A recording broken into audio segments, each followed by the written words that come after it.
šo fenomenu mēs nevaram viņu izskaust, mums līdz ar to būtu iespējams adekvāti jāsāk domāt par šīs tēmas institucionalizāciju. Un institucionalizācija sākās sadarbojoties sabiedrībai un interešu grupām, ārstiem, noteikti pacientu grupām, kam tas būtu aktuāli, savstarpēji sadarbojoties un veidojot šādu dialogu par to, kāpēc mums to vajadzētu, kāpēc tas tagadējās formās ir bīstami, ne tikai nelikumīgi, kas, protams, tas tā ir, jā, bet likumdošana, diemžēl, vienmēr ir pēdējā, kas pamana lietas. Jā.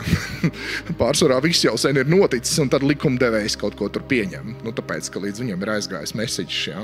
Prasība pēc kaut kā tāda, viņa nekur neizudīs. Mēs varam aizmirst par to, ka mēs vienkārši par to nerunāsim, tad cilvēki to nedarīs. Ne, viņi to darīs. Viņi to darīs nelegāli, viņi to darīs sev pārdarot. Precīzi tas pats būs, kas ar abortiem vai kas pašlaik ir ar eitanāziju. Latvijā eitanāzija notiek, bet viņi legāli nav. Kur viņi notiek, neviens nezina, ja, bet tik pa brīdim mēs